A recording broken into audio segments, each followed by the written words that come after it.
Masya Allah, luar biasa sekali ini ya. Ini luar biasa, mudah-mudahan banyak perempuan-perempuan zaman sekarang yang seperti itu. Karena kebanyakan zaman sekarang perempuan kalau dia suka sama non-muslim, dia yang ikut agamanya. Ya. Makanya kalau misalkan ada laki-laki non-muslim suka sama anak kita, ya boleh-boleh saja dengan catatan dia harus mengikuti agama kita Islam. Bukan kita yang ikut agama dia.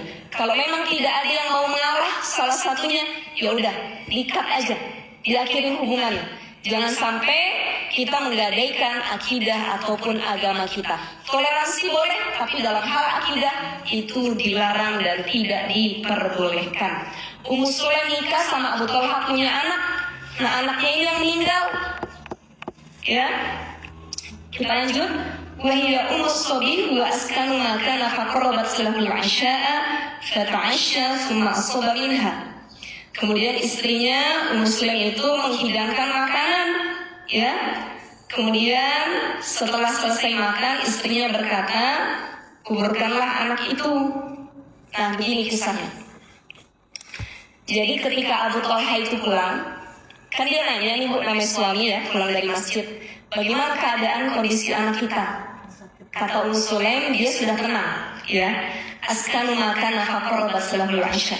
Dia udah tenang di kamarnya. Ya, gak usah diganggu, nanti kalau diganggu dia bangun, kata istrinya.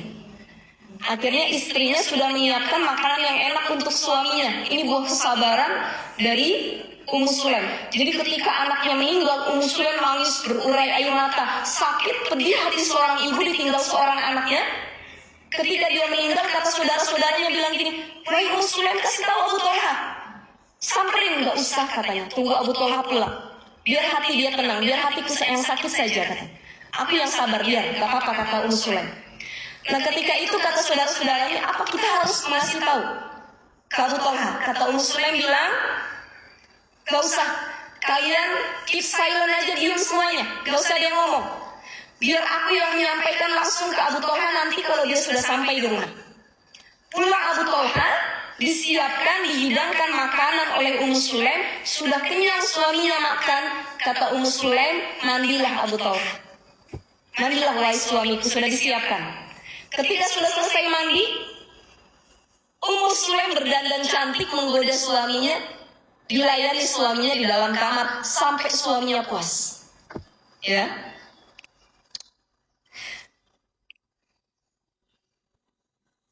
Jadi ini salah satu bentuk kesabaran dari Ummu Sulaim.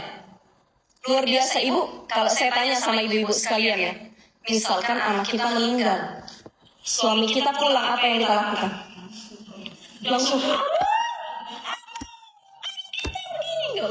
nggak usah anak kita meninggal, sakit aja ya. Kita kadang-kadang raung-raung suami kita lagi kerja. Nah ini tidak dengan Ummu Sulaim. Ummu Sulaim anaknya sudah meninggal, tapi apa yang terjadi? Dia bisa menahan kesabarannya.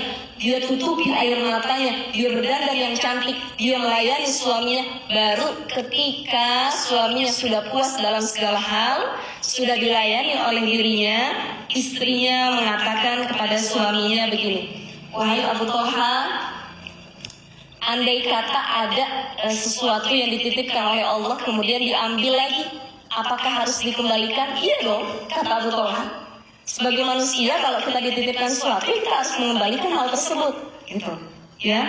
Nah, andai kata kalau misalkan kita nih punya titipan dari Allah kemudian Allah ambil, kita harus ridha atau enggak? Iya, kata suaminya.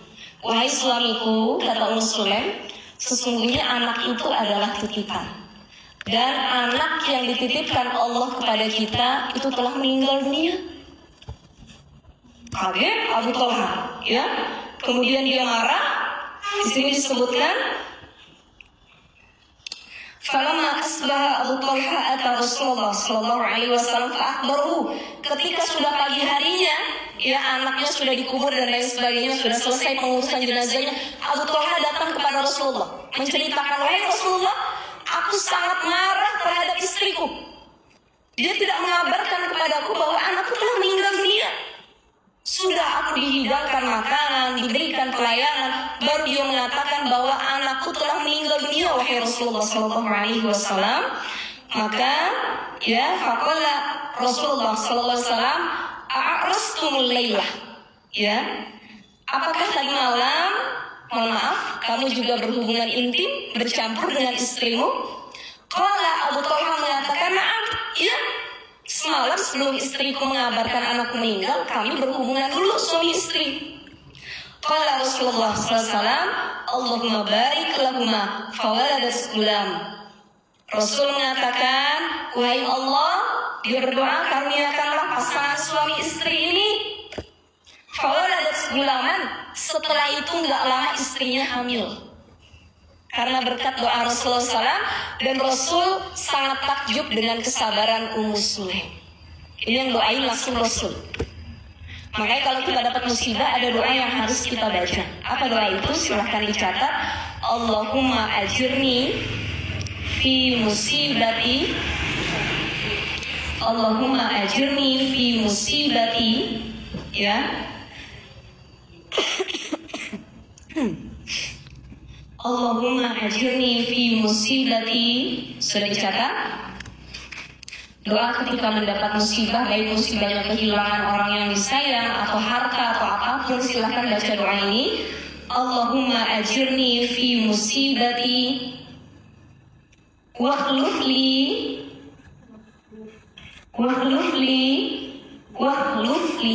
pakai kha ya. Wakhluf li.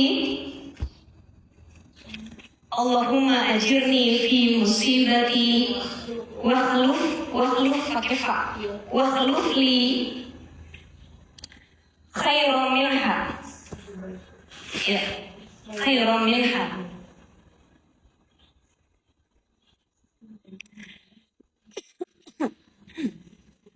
Wakhluf li khairan minha. Allahumma ajirni fi musibati wakhluf li khairan minha. Ibu. Allahumma ajirni fi musibati wakhluf li khairan minha. Ya. Ya, ini dulu doa yang dibaca oleh Ummu Salamah ya. Istrinya Rasulullah SAW ketika ditinggal oleh suaminya. Suaminya juga orang yang baik, orang yang soleh, mati di medan perang. Ternyata dia baca doa seperti ini dan digantikan suami yang baru dengan Rasulullah SAW. Dapat suaminya nggak kaleng-kaleng, bukan yang lain-lain, nggak lebih, maksudnya derajatnya tidak di bawah suaminya yang dulu, tapi malah lebih tinggi dari suaminya yang terdahulu. Langsung dikasih oleh Allah penggantinya Rasulullah SAW. Oke, ibu-ibu di sini, kalau yang udah mungkin nggak ada suaminya, baca doa ini. Insya Allah digantikan lagi. Digantikan lagi nanti dengan yang lebih baik ya. Lebih solid, lebih baik, lebih pengertian, lebih setia. Insya Allah. Allahumma ajirni fi musibati wa akhluf li khairan minha. Ya Allah, berilah pahala dengan musibah yang menimpa terhadap diriku ya, dan gantikanlah bagiku dengan sesuatu yang lebih baik daripada hal tersebut ya. Hal yang meninggalkan kita, hal yang kita kehilangan terhadap hal tersebut. Jadi minta sama Allah dikasih yang lebih baik lagi, baik itu harta, pasangan, jabatan, ataupun yang lainnya. Minta yang terbaik oleh Allah Subhanahu wa ta'ala. Berkat kesabaran dari Ummu Sulaim, alhamdulillah apa yang terjadi, Allah gantikan, diberikan lagi Ummu Sulaim kehamilan dan dia dapat anak. Makanya punya anak dari suami yang terdahulu, satu Anas bin Malik, yang kedua adalah anak yang keduanya ini juga ditahnik oleh Rasulullah SAW.